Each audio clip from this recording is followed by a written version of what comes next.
नमस्कार, आशा है आपको आवाज मिल रही है। अलग अलग प्लेटफॉर्म्स पर आज गणतंत्र दिवस पर किसानों की ट्रैक्टर परेड का अलग अलग पक्ष, अलग अलग वीडियोस और न्यूज के माध्यम से रखा जा रहा है। आशा है मुझे आप सुन पा रहे हैं। कोई कंफर्म करेगा प्लीज।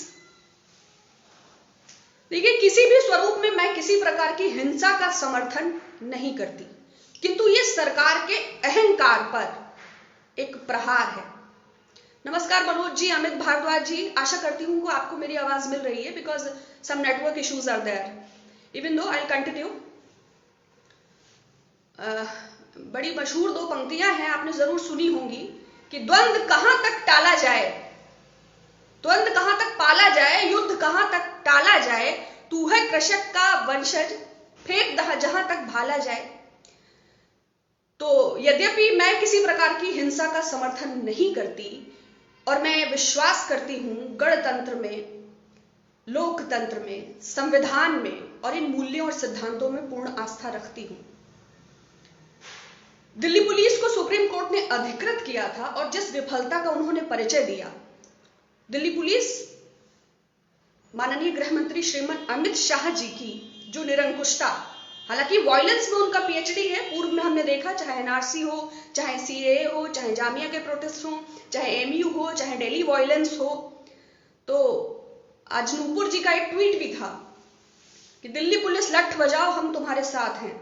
हालांकि ट्विटर ने उसको रिमूव कर दिया, लेकिन इस मानसिकता के साथ विगत 62 दिनों से जो एक शांतिपूर्ण, अनुशासित, स्वनियोजित, स्वप्रायोजित आंदोलन चल रहा था और जिसे डिस्क्रेडिट करने की सरकार की लगातार मंशा थी।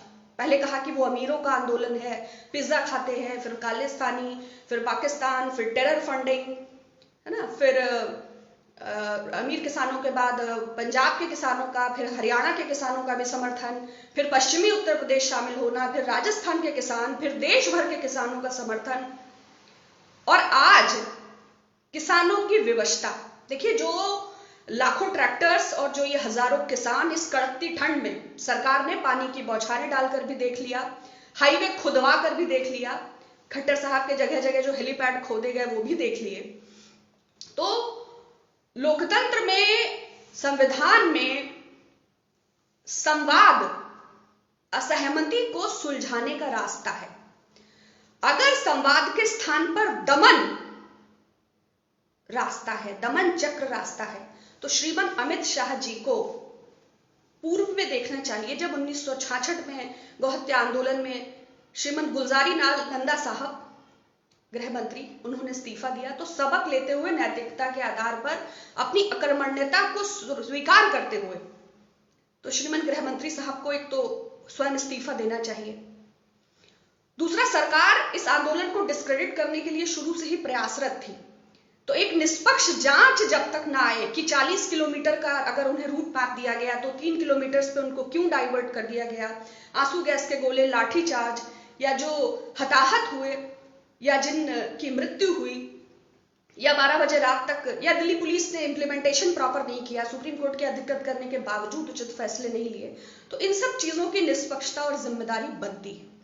हालांकि कुछ राष्ट्रवादी चैनल 44 मिलियन फॉलोअर्स के साथ किसानों को उपद्रवी भी कह रहे हैं, किंतु ये सरकार के लिए चेतावनी का समय है।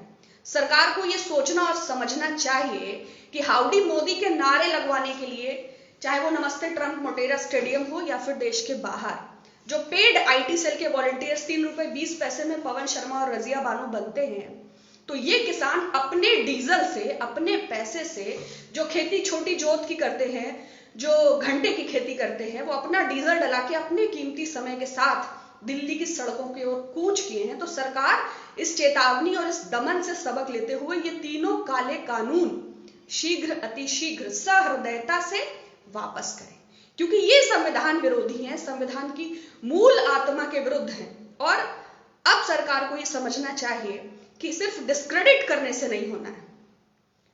नमस्कार सुनील व्यास जी, प्रवेश अहमद जी, दीपक सिन्हा जी, आप सबके मैसेजेस और ईमेल्स मुझे लगातार मिलते हैं। मैं क्षमा चाहती हूं कि मैं लगातार आप सबसे कोऑर्डिनेट नहीं कर पाती। बिकॉज बहुत सी और भी चीज़ें होती हैं।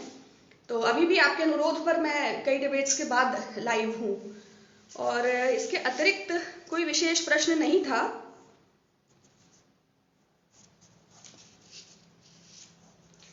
फिर भी कुछ खास होता है तो मैं ज़रूर आपको कोऑर्डिनेट करूँगी। कुछ लोग गुस्से में भी मुझे मेल्स करते हैं, तो ऐसा ना करें, मेरी और भी जिम्मेवारियां हैं। चलिए, बहुत शुक्रिया। हाँ आदिल जी, हन्नान रजा साहब, शिकू तोबित जी, देखिए देश तो किसानों और मजदूरों से ही बना है। देश तो 90% उन्हीं लोगों से बना है।